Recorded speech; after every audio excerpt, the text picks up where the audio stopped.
Hail Mary, blessed art thou among women, and blessed is the fruit of thy womb, Jesus. Holy Mary, Mother of God, pray for us sinners. Pray for us, O Holy Mother of God, That we may be made worthy of the promises of Christ. Pour forth, we beseech you, O Lord, your grace into our hearts, that we, to whom the incarnation of Christ, your Son, was made known by the message of an angel, may by his passion and cross be brought to the glory of his resurrection, through the same Christ our Lord. Amen.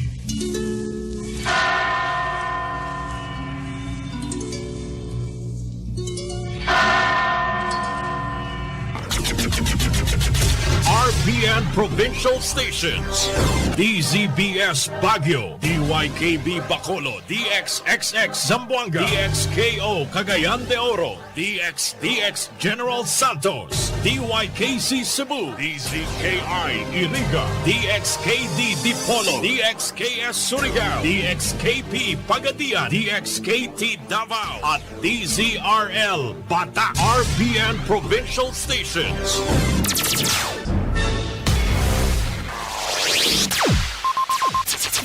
Ang pinakaenot sa ringkunada. Puon kay do sa gudgunyan. Minaanduyog sa baga namamanuan. Katuwang para sa kauswagan. Sa mga bareta, patas. Sa impormasyon, public service, enot ka. Malalaoman, katotohuan, ang sidasarigan. Inina ang bagong Radyo Ronda. DZKI-IRIGA Radyo Ronda. Ang maugmang kairiba. Madya na.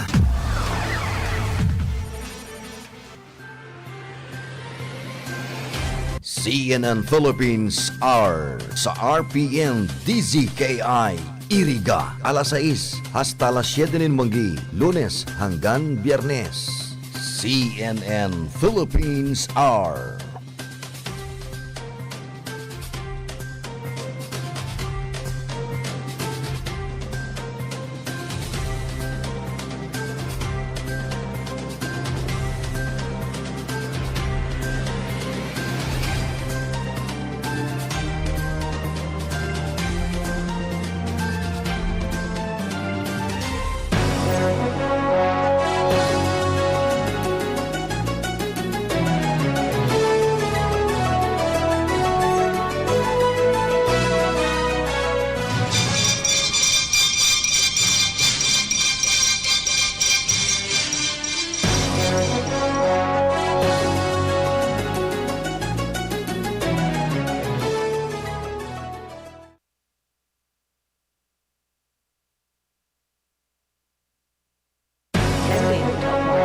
At their own expense. Australia would also consider imposing travel restrictions on South Africa if needed, but the Australian Health Minister says his country is not at this stage yet.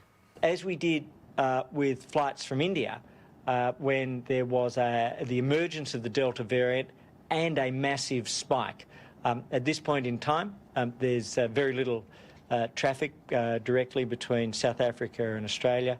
We also happen to be very, very highly vaccinated, but we'll continue to be flexible, and when tough decisions need to be made, we haven't shied away in the past and we won't shy away in the future. Here at home, the government is keeping an eye on this new coronavirus variant. Malacanang says agencies are in close coordination with the World Health Organization for updates. The government says it is ready to implement any changes in protocols if necessary. Patuloy pa rin yung ating pakikipag-ugnayan sa WHO, no? And we await any advisory coming from the WHO, especially kung ide-declare ba itong variant of interest or variant of concern. Pero that being said, nakatutok naman po tayo, ang DOH, ang IATF dito sa concern na yan. We are monitoring any developments. On the ground, patuloy pa rin ang ating genomic surveillance. This early, infectious diseases experts are advising caution. Dr. Jean Solante says people need to remain vigilant while keeping health protocols. as COVID variants will always be a threat, even with the ongoing vaccinations. Solante adds there is a need to monitor borders and strictly implement screening and monitoring of incoming travelers. But for public health reform advocate Dr. Tony Leachon, it is better to ban foreign travelers from South Africa and other countries with reported cases of the B11529 variant and review the green list countries, especially with the holiday season fast approaching. Leachon says failure to impose travel bans led to case surges and prolonged severe lockdowns in the past. While all eyes are on the potential threat of yet another rapidly spreading variant, COVID-19 transmission in the Philippines continues to go down. Health officials report less than 1,000 new cases for the third day in a row, with 863 more people catching the virus. The overall count is now over 2.83 million. Total deaths, however, breached the 48,000 mark after 142 patients died of COVID-19. Recoveries stand at 2.76 million. The country also marks the 14th straight day since it has maintained its positivity rate below 5%. Today's figure is at 2.5%, down from 2.8% yesterday. The World Health Organization has set the 5% benchmark to know when a country has controlled the pandemic. But the government says it may not be declaring that just yet, citing a possible resurgence. As authorities strike to prevent another spike in infections, the government is rolling out a 3-day national vaccination program. It hopes to inoculate at least 15 million Filipinos from Monday to Wednesday next week. What can we expect from this massive rollout? Here's Carolyn Bonkin with the details. Melvin Mendoza and Elizabeth Morelia are not yet vaccinated against COVID-19. Melvin was not able to get his shot before leaving Batangas for Manila. Bukid po kasi yan, ay biglaan po ang pagpunta po dito. Hindi na po nagawang pabakuna doon. While Elizabeth says she still hasn't heard from her doctor. Iniisip ko kasi baka lumala yung sakit ko eh. Okay lang magpabakuna ako kung alam ng doktor ko. Melvin and Elizabeth are among the 15 million people the government hopes to tap in the 3-day vaccination program next week. There will be over 12,000 vaccination sites nationwide, including malls, churches, mobile bakuna buses, fast food chains, hospitals, and schools. It's open to the unvaccinated, partially vaccinated, and those who are qualified for a booster shot or an additional dose ages 12 and up. Walk-ins are allowed, and local governments are encouraged to accept residents from other places. Just present a valid ID plus medical certificate for those with comorbidity and vaccination card for booster shot. Check the schedule with your local government. Magsisimulang na mas maaga. Meron mga panggabi. A few will consider the bakuna nights. Government and private employees are excused from work as long as they present proof of vaccination on that day. The National Vaccination Operations Center chief reiterates general population is not yet allowed to get a booster shot and should not take advantage of the vaccination drive to get unapproved additional doses. The government hopes to drive the vaccine coverage in every locality to 70%. For now, only Metro Manila is almost fully vaccinated. Majority has only about 30% fully immunized, with the Bangsamoro region at the bottom with only about 11% fully vaccinated.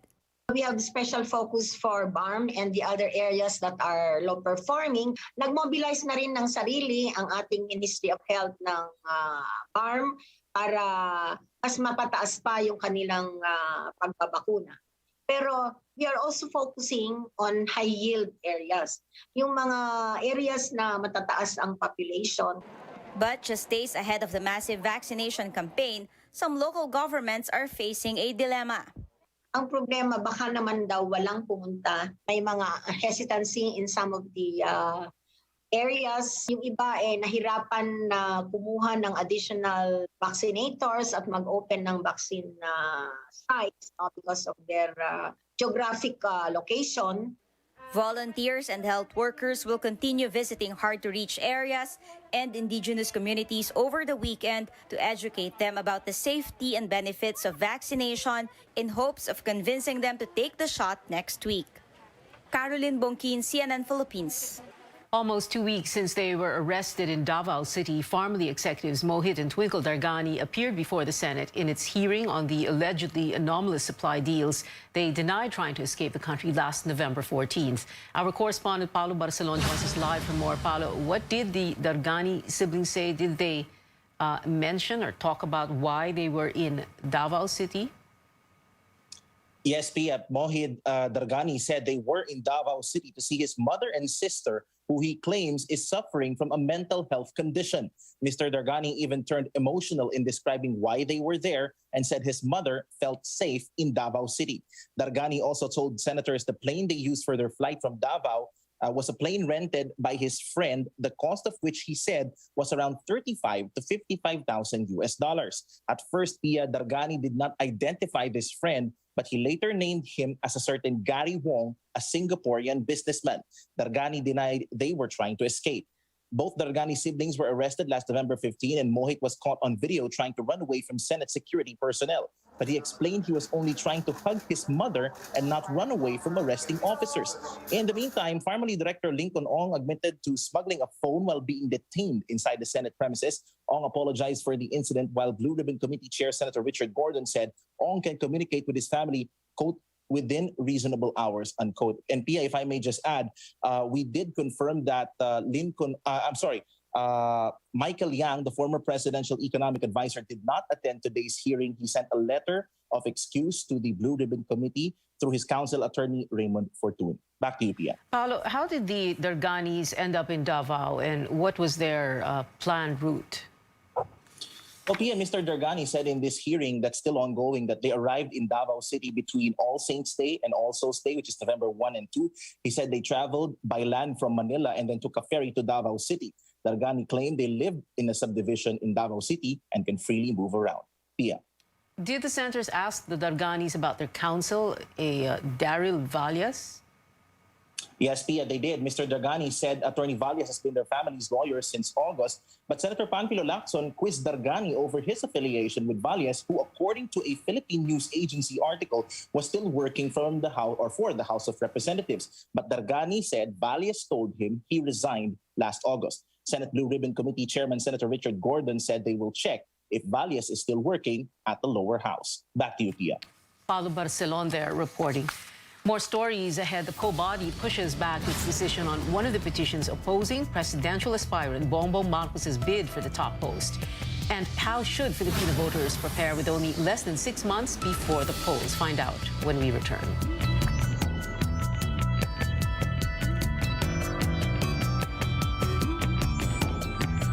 Love is all about time. Di minamadali ang pagpapasarap. Like the love in every Pure Foods ready to eat. Slow cooked and ready in 8 minutes. Para may time ka sa mga mahal mo. Because love takes time. Sa pagbangon ng mga Pilipino, saludo ako sa mga taong patuloy na humaharap sa hamon ng pagbabago. Bilang isang ina, handa akong gawin ang lahat para sa kaligtasan ng aking mga anak. Pandemya man, tuloy pa rin ang serbisyo para malinis ang kapaligiran. Serbisyong publiko para sa kaligtasan ng lahat. Sa panahon ng krisis, ikaw, ako, magtulungan tayo. Saludo ako sa Pilipino. Petron Diesel Max keeps your engine clean and protects it against corrosion, so nothing gets in the way of your engine's power. Petron Diesel Max. Tough outside, clean inside. When it comes to my family, I make sure to give them only the best. Meals that are healthy, safe, and flavorful. Enjoy home-style goodness with Magnolia ready-to-cook chicken templados. Pre-marinated, it is made from fresh chicken. It is so easy to prepare and super delicious. Also high in protein, which helps boost our immune system. Get your Magnolia ready-to-cook chicken templados from Magnolia Chicken Stations in chicken tocino flavor and the chicken teriyaki. Hindi biro ang mga pagsubok na hinarap at patuloy na kinakaharap ng ating Pangulo. Pero dahil sa tapang at malasakit sa mga Pilipino ni Pangulong Duterte, unti-unti nating nakamit ang mga pagbabago. Mula noong 2016, marami na ang nagbago sa ating bayan. Mga pagbabagong nakikita, nararamdaman at napapakinabangan ng Pilipino. Ito ang pamana ng pagbabago. Namamasko po! This Christmas, we may not be celebrating the way we used to because of the ongoing pandemic. But there is still a lot to be grateful for. And definitely a lot of ways we can share the Christmas spirit with others. Ngayong Pasko, bukod sa paghahanda natin ng salo-salo sa sarili nating tahanan, samahan niyo po kami ni Isa na mag-sponsor ng iba pang pamilya para sa kanilang Pure Foods Noche Buena. Mula sa halagang 800 pesos, maaari na tayong magbahagi ng Pure Foods Fiesta Ham, Tender Juicy Hotdog, TJ Spaghetti Sauce. Your new favorite viands are also now made ready to eat by Pure Foods. Crispy fried chicken, caldereta, kare-kare, and many more. Your Noche Buena can be ready in as little as 15 minutes. Wow! Ang bilis! Isang kompleto at masayang pagdiriwang ng Noche Buena ang naghihintay para sa inyo at para sa pamilyang reregaluhan ninyo ng Pure Foods Noche Buena Pack. Ito ay mahahanap sa San Miguel Foods website. Magtungo sa thehub.sanmiguel.com.ph. Let us continue the spirit of Christmas giving so more of us can celebrate the season. Sama-sama po tayong magdiwang ng Pasko! Buo ang Pasko sa Paskong Pure Foods!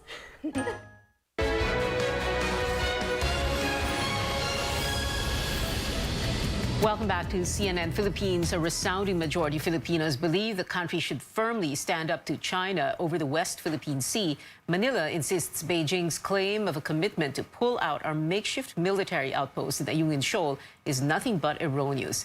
But where did this come from? Tristan Odalo digs up the archives.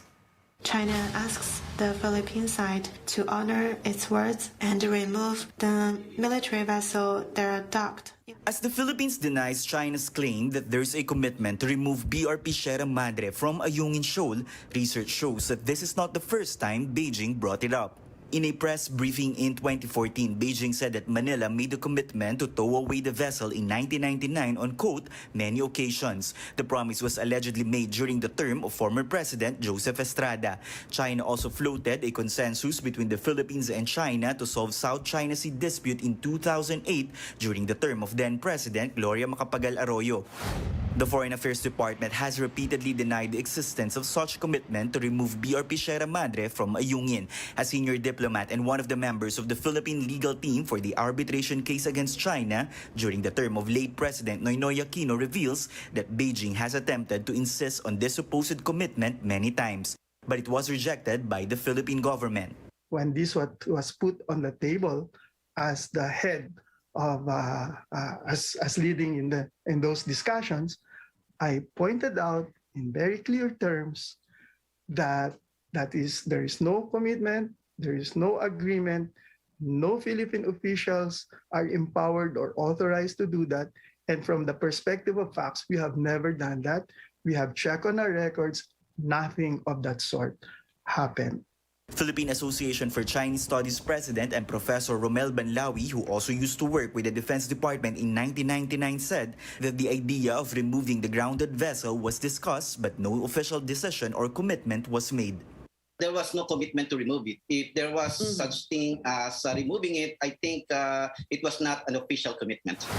Amid conflicting claims between the Philippines and China over Ayungin Shoal, majority of Filipinos believe, based on a recent survey, that the country should further assert its rights in the West Philippine Sea and join forces with allies in enforcing the 2016 arbitral award.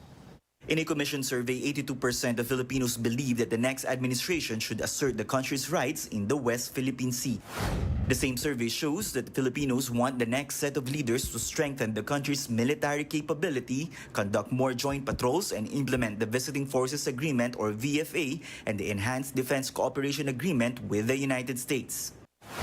Meantime, former Foreign Affairs Secretary Albert Del Rosario says that an attack by China on BRP Sierra Madre would trigger the Mutual Defense Treaty between the Philippines and the United States. Teresa Nudalo, CNN Philippines. The defense secretary of former President Estrada back in 1999 also denies the supposed commitment with Beijing. Former Senator Orly Mercado said Manila's focus that time was to establish presence in our waters.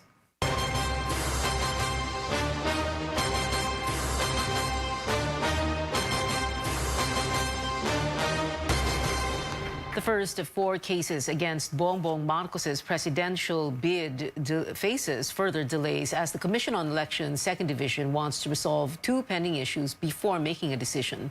Marcos's lawyers and the group of human rights defenders represented by lawyer Theodore Te faced off in a virtual pre-conference today to agree on details of the case. But the division's clerk informed both parties that Commissioners Socorro Inting and Antonio Co will first resolve pending motions before the resolution.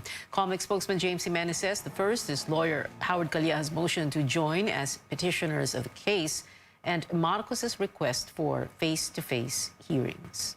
Yung effect ng pending incidents is to push back the time when we will tell them to submit their memoranda. Mukhang matatagalan ng konti kasi kailangan pa yun desisyonan. There will be oral arguments if the division feels that there is a need for that. By December, the PO body's second division will rule whether or not to kick Marcos out of the presidential race. The ruling may be appealed before the COMELEC and Bank and eventually the Supreme Court. Meanwhile, a group of martial law victims held a protest outside COMELEC's headquarters in Manila. The campaign against the return of the Marcoses and martial law, or KARMA, expressed support for the first petition against Bongbong's presidential run. The group earlier filed its own petition to disqualify Marcos or cancel his certificate of candidacy. Presidential aspirant Senator Ping Lacson has filed a resolution condemning what he says is China's bullying in the West Philippine Sea. In the resolution, Lacson also urged the government to strengthen the country's position in the region by forging defense and security agreements with other nations and consistently invoking the Philippines' internationally recognized rights. He also called for a comprehensive development plan that includes concrete projects to improve the quality of life and delivery of public services on Pag-asa Island in Palawan. The island has been surrounded by Chinese vessels despite repeated diplomatic protests from the government.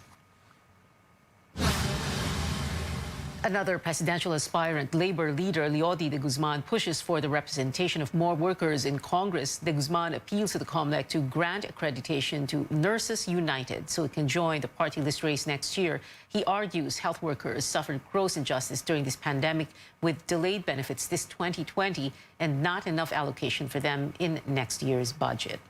And take a look at Senator Manny Pacquiao's visit to Bislig, Surigao del Sur. A crowd of people there gathered as the presidential aspirant handed out clothes. People were seen chanting Pacquiao's name without wearing face masks and practicing physical distancing. The 2022 elections are fast approaching, and more groups are launching initiatives to help Filipinos choose the best leaders for the country. Our correspondent Stanley Gahete has more. Helping Filipino voters become more discerning in the next elections. This is one of the goals of the newly created Facebook page, Botong Di Bobo, an initiative of the Our Lady of the Miraculous Medal Parish Church in Project 4, Quezon City. Bumuo kami ng isang grupo na magtataguyod sa isang voter education na straightforward, unapologetic, at mga tipong tatapat sa trolls. Kasi parang hindi umuubra yung vote wisely, di ba? The campaign is based on the 16 Filipino values found in the preamble of the Philippine Constitution. Volunteers want social media users to have a clear thought and a high standard in choosing their next leaders. Inaral muna namin yung kilos or attitude or behavior ng mga trolls at mga strategy ng campaign ng mga politiko. So that's why ganun ang style ng Botong Di Bobo, matapang. Dapat ang Catholic Church o ang simbahan ay hindi lang pumoposisyon sa safe, kundi dapat ito yon, nilalabanan yung mga tiwali, nilalabanan yung tinatapatan yung mga maling campaign, pati lalo na yung mga fake news. Gen Z volunteers are also involved in the campaign. It's really important na may representation yung youth when it comes to voter education kasi Mostly voters are comprised of the youth. Botong Di Bobo campaign started July this year. Parish priests from Cubao, Quezon City encouraged churchgoers to evaluate all aspirants seeking elective posts. There are also initiatives coming from NGOs helping Filipinos choose the most qualified candidates for local and national positions. Good Gov PH Initiative Simulan Natin 2022 is a youth-led non-partisan movement that aims to enhance the political participation of the youth and community-based organizations throughout the electoral process. It has provided a series of fora and webinars across the country and produces audio-video materials to educate Filipinos about good governance. We think that voter engagement is a stepping stone towards active political engagement. So, voting is not end-all, be-all, but it's a start. For political scientist Froy Calilung, voter education efforts from non-partisan groups are important to influence more Filipinos to choose wisely. There are a lot of factors that affect voter behavior. One of which is yung tinatawag nating core commitment nila to their chosen candidates. Maaaring magamit itong mga inisyatibo na to para hikayatin ng ating mga kababayan na magpalit nung kanilang mga napupusuan habang papalapit ang halalan. With the May 2022 polls fast approaching, church and NGOs believe their efforts matter and will surely make a difference. Pag bumoto ka na hindi bobo, panalo yung bayan natin. Stanley Gete, CNN Philippines. When we come back on Newsnight, a sneak peek at a new Korean thriller starring Train to Busan actor Gong Yoo. And SB19 goes trending again for a song that's dominated a major international chart. Details after the break.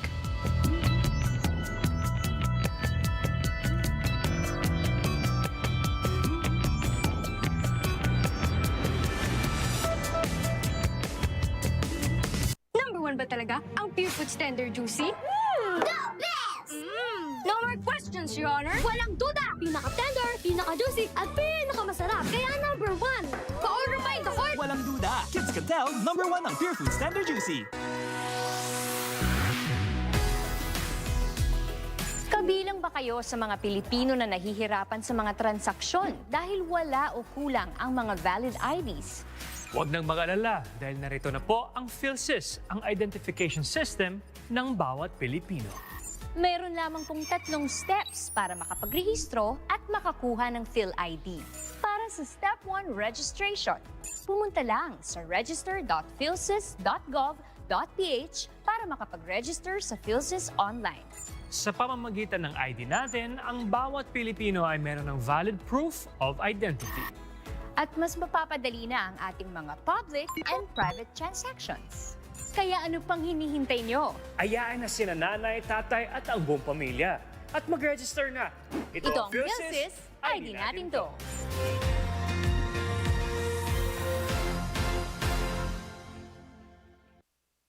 Bawat patak, may sarap, may lakas, sulit. Red Horse Beer.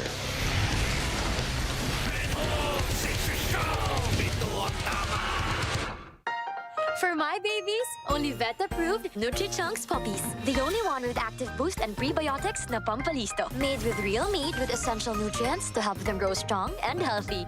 Happiness! Listo, ganado sa Nutri-Chunks puppies. This is the Manila Bulletin, traversing time and truth since 1900. The newspaper with a century-long legacy of standing witness to the country's history and development. Today, the Manila Bulletin strives to make the nation be fully informed, and the Manila Bulletin will continue to inform, inspire, empower, telling timely stories and timeless truths through this century and beyond. Boracay has put the country on the map for domestic and international tourism. It is only fitting that the gateway to this paradise island is modern and state-of-the-art. SMC Infrastructure has taken the lead in overseeing the improvements of the Boracay Airport. Throughout the years, it carried several name changes, from Caticlan Airport to Godofredo P. Ramos Airport. But it lagged behind in upgrades until SMC Infrastructure stepped in. Now the current and long-term developments include the construction of an international airport passenger terminal, SMC Infrastructure also extended the existing runway to better serve bigger aircrafts. From 950 meters, it now stretches up to 2,100 meters long, keeping passengers happy and satisfied as they escape into the relaxing beaches and waters of Boracay.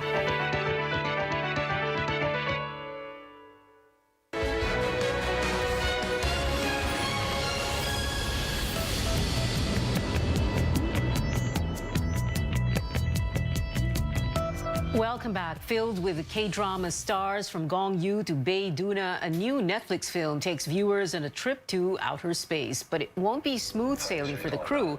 Based on an award-winning short film, The Silent Sea tells the story of an elite team's dangerous mission on the moon to find a solution to dwindling resources back on Earth. 이 안에 뭔가 있을 거라고 생각하는 거예요.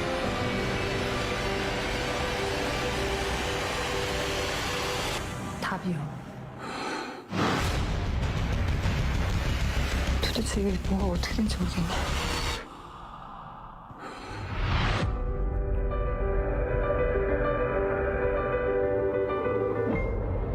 The movie premieres on Netflix right in time for the holidays this December 24th. It is a happy weekend for SB19 fans who have reason to celebrate from today until Sunday. The group just hit #1 on the Billboard Hot Trending Songs chart with their single, Bazinga. The milestone comes just a day ahead of their 3rd anniversary when they're set to kick off their virtual concert, Our Zone. SB19 will be the first music act to hit the Araneta Coliseum stage since the pandemic began, with their shows for Saturday and Sunday nights.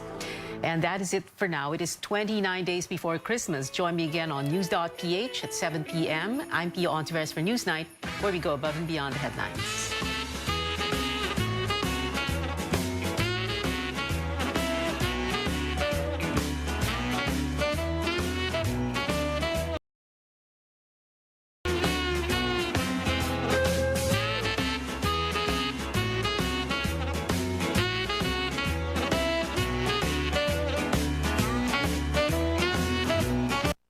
This program is brought to you by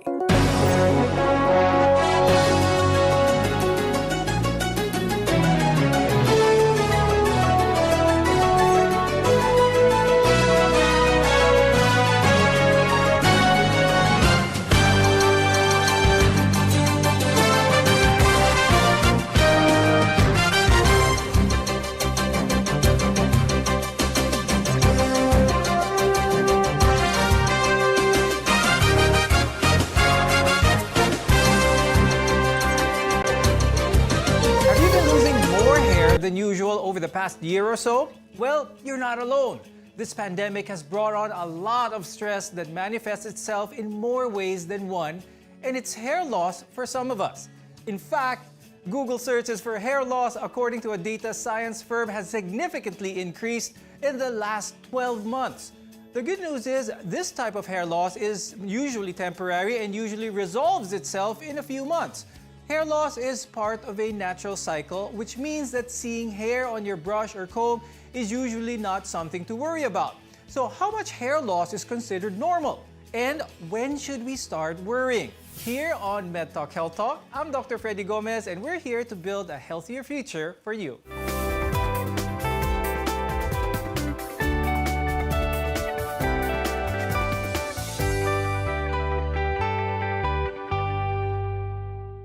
Losing a certain amount of hair every day is normal, but if it seems like it's more than usual, it can cause a lot of worry.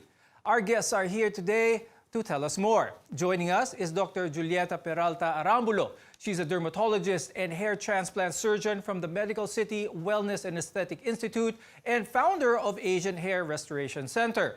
Also with us is Dr. Marivi Dizon.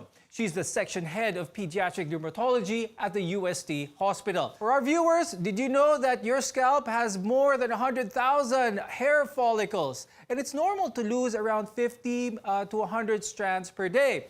For those with longer hair, it may even be more noticeable. I'll start the discussion with Dr. Arambulo. Doktora, when should a person have concern for hair loss? Because maraming tao, maybe they see some strands of hair sa una nila, pagkagising nila, maybe in the shower drain after taking a shower. When should this be a cause of concern, though? Actually, when they're starting to lose the hair, that is a concern already. It's important that they consult so that we know we can diagnose what is the hair loss condition and we give the proper diagnosis. It's important that the patient understands the difference between hair shedding and hair loss. When it's a hair shedding, this is manifested by yung maraming nang nalulugas, nakikita nila sa pillows, sa brush nila, and sa anywhere. This is just a temporary condition. Now, since we have a lot of hair, losing maybe a bit of hair through shedding every day may not have an effect on our appearance, but there may be a more significant reason for your hair loss when you start seeing your scalp or start seeing bald spots. Dr. Arambulo, let's discuss some of the reasons why magkakaroon na ng hair loss ang isang tao. There are many factors affecting the hair growth, okay?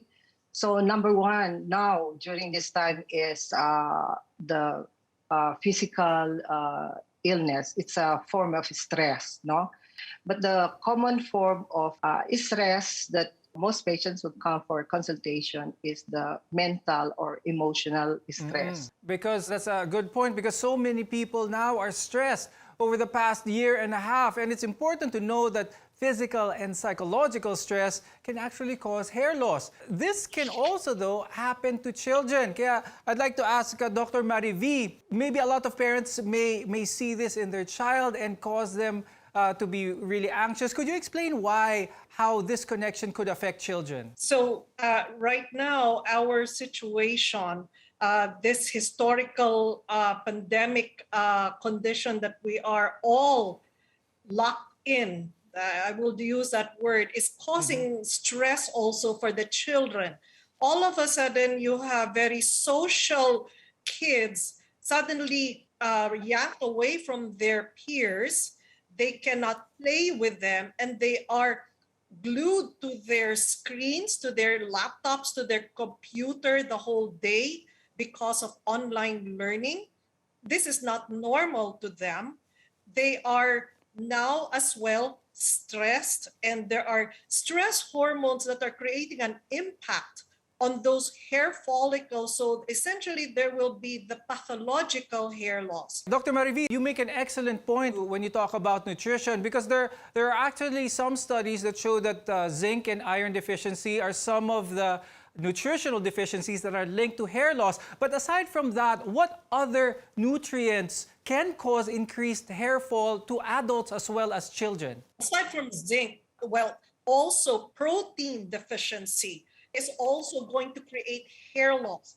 Aside from that, you will also have niacin deficiency. And you know, it's not only the deficiency of the vitamins, but also overly giving the patients hypervitaminosis. Excellent example is vitamin A can create also hair problems. Hormonal changes can also be one of the reasons why your hair is falling out more than usual. Dr. Arambulo, can we talk about some of these and how are they different from men and women? I'd like to talk about some of the hormone changes, especially the male and female pattern hair loss. Let's start with that, Muna. In male, you can see from mild to most severe involvement of the top area of the scalp, and that's very obvious. You see them walking around, and those are the inherited type of hair loss, which is permanent.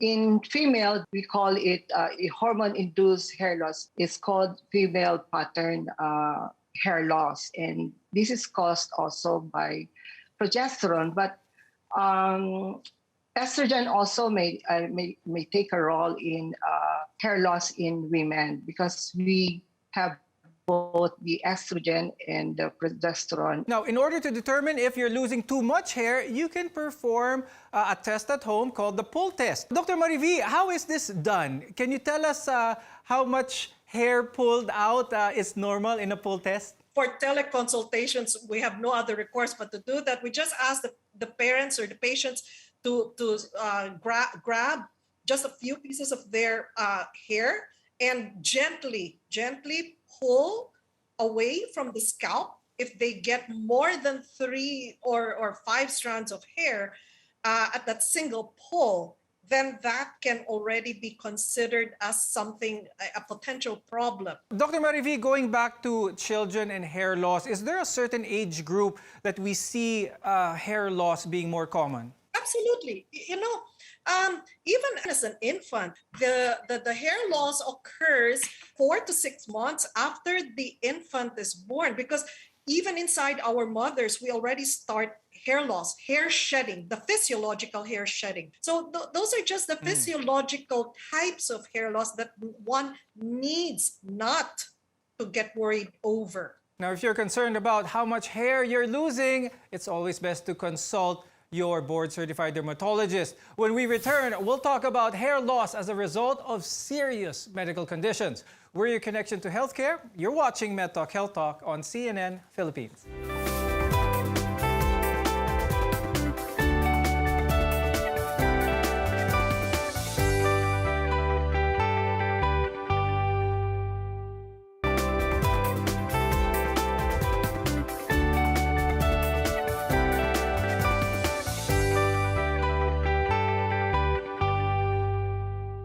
Hair is the only exterior part of your body that's been subjected to such a wide range of use as well as abuse. And many of us have a love-hate relationship with the appearance of our hair, but looks aside, hair has many functions. I'm Dr. Freddy Gomez, and you're watching Medtalk Health Talk on CNN Philippines. We're together in health. Most of us do all sorts of things to our hair to change the way it looks, but sometimes it can be damaging. Dr. Marivi, let's take a look at the function of hair and why it's important that we take care of it. Basically, hair, weather-wise, is a protection from the cold. We're not talking about the cold in the Philippines, but now, more importantly, hair is very, it's something that society looks at. It's a cosmetic issue. And we know that if we appear to be acceptable to those people around us, then it psychologically pumps us up. Dr. Arambulo, let's talk about basic hair care right now, no? So what's your advice on yung magandang pag-alaga ng buhok so it can prevent further problems later on? How often should our viewers wash their hair? What type of products should they avoid? Those things. For hair care, your hair is oily, we just advise the patient to wash the hair more often. But if it's dry, you add moisturizer. And of course, you don't subject your hair to many chemical treatments and no application of too hot treatments because it is damaging to the hair. Now, one condition that causes your hair to fall out, often in clumps, the size and shape of a coin, is alopecia areata. It's a common autoimmune disorder that often results in unpredictable hair loss. And for most cases, the hair loss is nothing more than a few patches, although for some, it can lead to complete loss of hair on the scalp or even the entire body. Now, the condition can affect anyone regardless of age or gender, but most cases occur before the age of 30. Dr. Marivi, what are the symptoms of alopecia areata? Are these symptoms same with adults as well as children? Alopecia, the symptom is the patient loses hair. And more frequently, whether the patients or the parents or the patients themselves, they will always come to our clinics already complaining and suddenly notice that there's this big splotch of hair that is gone from their scalp. Now, what's the general cause of this, Dr. Marivi? Whatever underlying comorbid or condition that the patient has, the T lymphocytes are attacking the hair follicle. So it can range from some endocrine problem like a thyroid-related issue, hypothyroidism. It can also be some autoimmune condition, connective tissue disorders such as the lupus. But again, I will always emphasize malnutrition is also something that we take to heart, that what would cause the hair loss or even alopecia. Some forms of alopecia can be managed very effectively as long as it is treated early. Dr. Arambulo, what is the management for someone who comes to you with alopecia? Okay, so first know the problem, and majority of this hair shedding problem would just need medicines that can stimulate the hair growth, and very much available and FDA approved is minoxidil to stimulate the hair growth, and then the low-level laser treatment also that can stimulate the hair to prolong the growth phase. But in alopecia areata, we used to give also topical steroids, but in severe cases might need to give injectable steroids because it has anti-inflammatory effect. And in a very severe cases, I offer patients the cellular treatment now available. Now, trichotillomania is hair loss from repeatedly pulling on your hair. Now, traction alopecia can be developed when your hair is often in a tight ponytail, bun, or braids, especially if you use chemicals or heat on your hair. Now, these conditions can be reversed if you stop pulling your hair, but if you don't catch it early, it may cause permanent hair loss. Now, Dr. Marivi, you talked about this earlier. I'd like to expound more about this. What could be the underlying condition why children would constantly pick on their hair enough to cause hair loss? There's this strange sensation that occurs with an individual when their finger starts crossing the scalp here and just simply pull away that hair strand. It's their stress reliever. There's this strange sensation of fulfillment when they have that pulling of hair away from the scalp. And sometimes they favor a particular area, but at times it can be on different regions of the scalp. That's one. Two, I'm glad you mentioned about the traction alopecia, because especially now that we're homebound, the use of hair bands are causing an unusual traction or pressure on those hair strands, and essentially is also creating that hair loss. Now, taking good care of our hair is important, not just for how it looks, but for our health as well. More on this when we return. Your health is our mission. You're watching Medtalk Health Talk on CNN Philippines.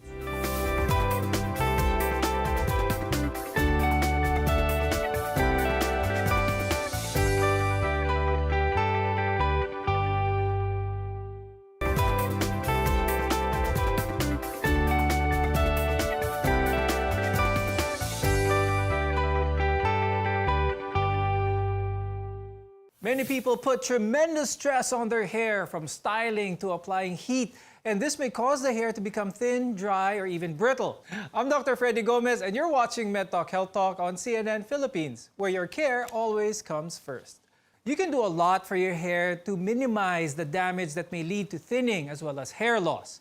Now, Dr. Arambulo, let's talk about some of the treatments for male or female pattern baldness. Siyempre, mahirap ito because there is a genetic factor involved.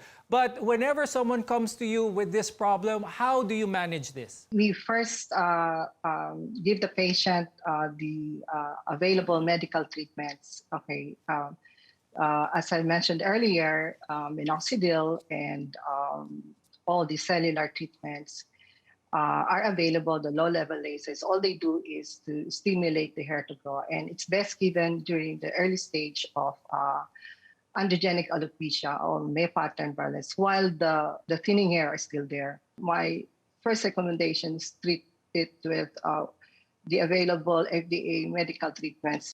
Grow back again. But let's talk about the surgical treatments naman, because I'm sure a lot of viewers are curious. Ang hair transplant surgery, those who underwent this, is the strength of the hair just as good as the original hair? Hair transplant is the permanent solution to hair loss in male pattern baldness. Once transplanted, it's there already. It will remain because the hair, the donor is from the back and sides of the scalp that is not affected by the hormone DHT.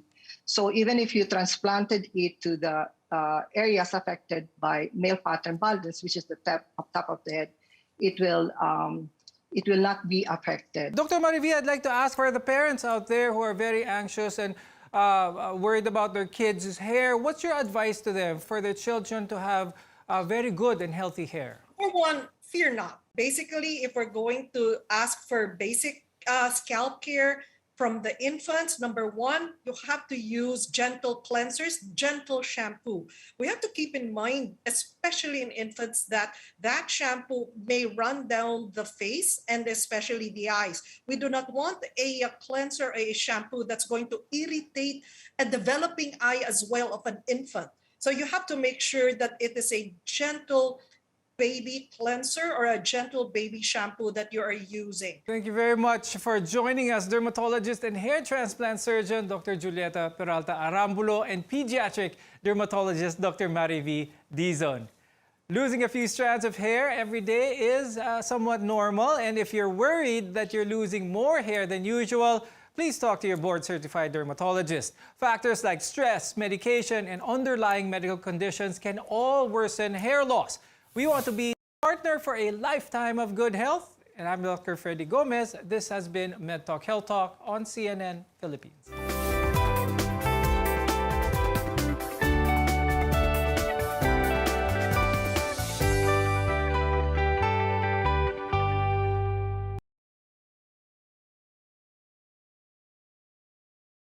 Lifetime of good health. And I'm Dr. Freddy Gomez. This has been Medtalk Health Talk on CNN Philippines.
Bida Solusyon Plus sa COVID-19.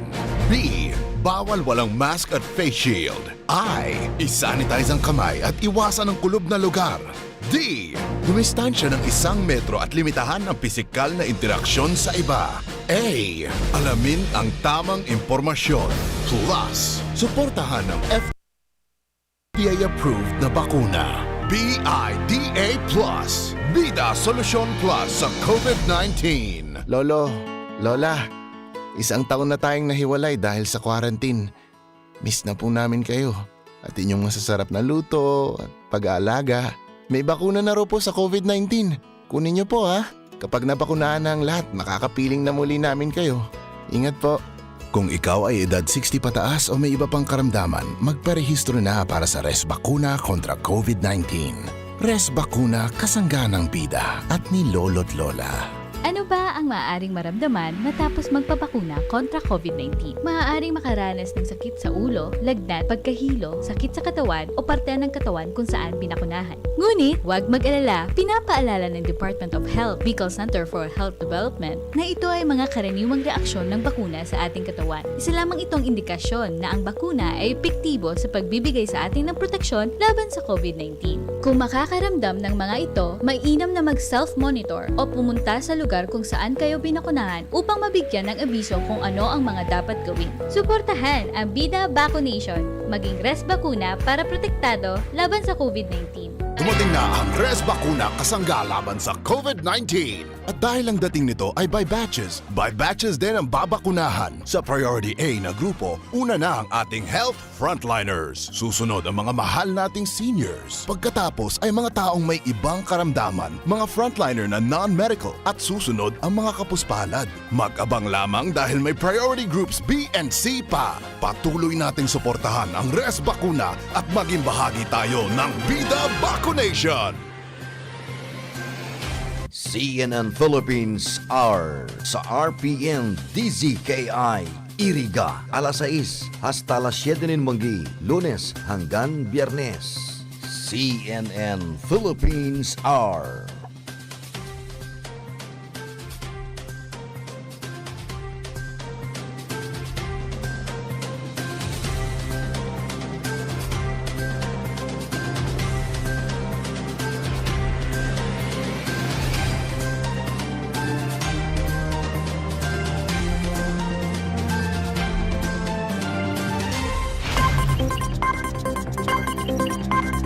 Sa padagos na pagmawot na lalong mapagayon ang serbisyo kan RPN-DZKI Radyo Ronda Iriga, pinag-isipan ang mga bagong programa asin mga bagong personalidad, mga kapaki-pakinabang na impormasyon, bareta, serbisyo publiko, asin entertainment. Digdisa na sa pinakaenot asin sa indong pinagkakatiwalaan na estasyon, RPN-DZKI-IRIGA Radyo Ronda.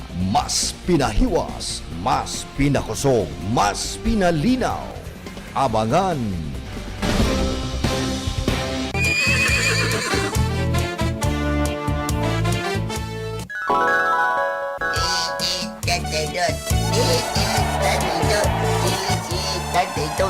Ay, Insyo, madya daw digdi. Kaki-aki mo pa nag-aadal ka ng magkwiting. Lo, grabe ka mang. Para ko nagkakawat ni waiting na. Radyo bagay di pigbirik-birik ko. 13, 32, 13, 32, 13, 32. DZKI. Yung pala dyan. At ang DZKI, uno ka. Kaya waiting naman. Ay, yung pala diyan ang sinasabi mo. No problem. Aw, iyo ba kain nung diyan digdi sa iriga, DZKI-IRIGA, Unyan, Radyo Ronda.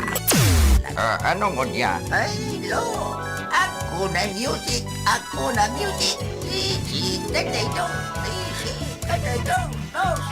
May balita na, may music pa. Aw, iyo, abeta, biri ka na, ta AM agkuman palan music. Simply the best. Ala, kusog-kusog ka. Sige, makusog ka. Amo talaga, agko na music. 13-32. Ay, nako. Pwede man, ano? Minsyo, pwede.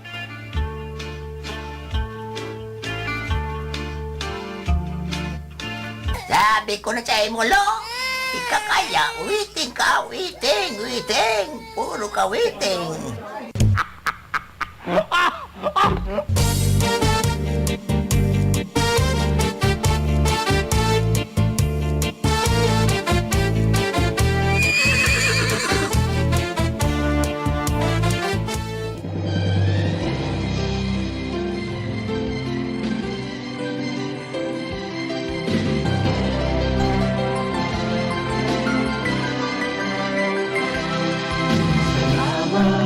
Salamat, hindi malilimutan ating pinagdaanan, ating pinagsamahan sa hirap at ginhawa, sa lungkot at saya.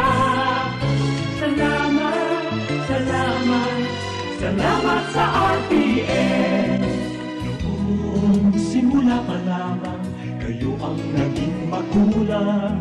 Sa aking bawat hakbang, tulong niyo'y tamang daan.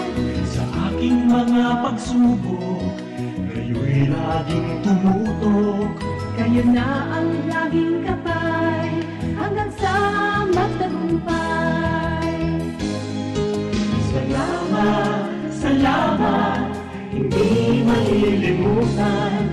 Gintong alaala ng ating pagsasama, sa hirap at ginhawa, sa lungkot at saya.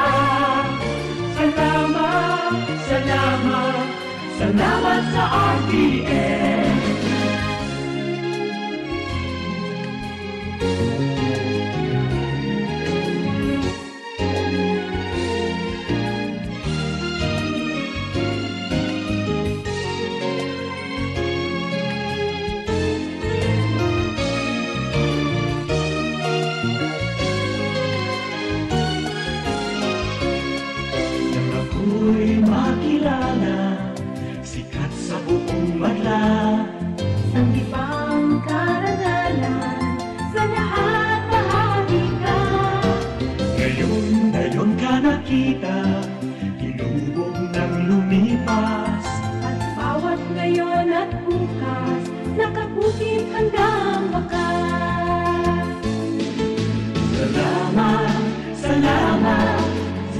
sa pagkakataon na makapiling, makabalikan, maging bahagi ng mundo.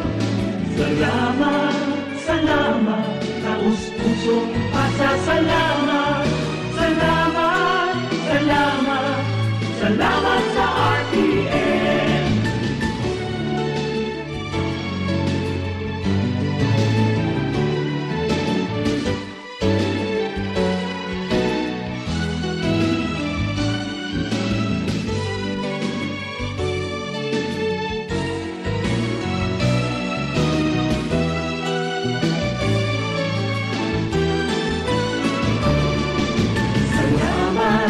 Salamat, hindi malilimutan ating pinagdaanan, ating pinagsamahan. Sa hirap at ginawa, sa lungkot at saya. Salamat, salamat, salamat sa RPN.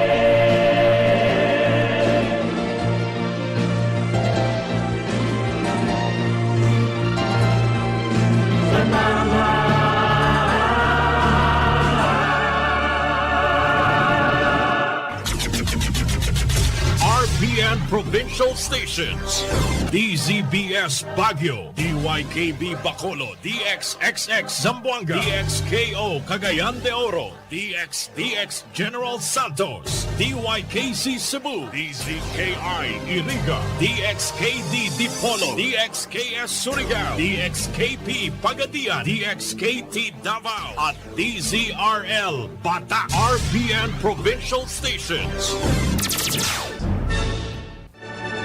RPN Radio Philippines Network, Radyo Ronda, DZKI-IRIGA, member kapisanan ng mga broadcaster ng Pilipinas.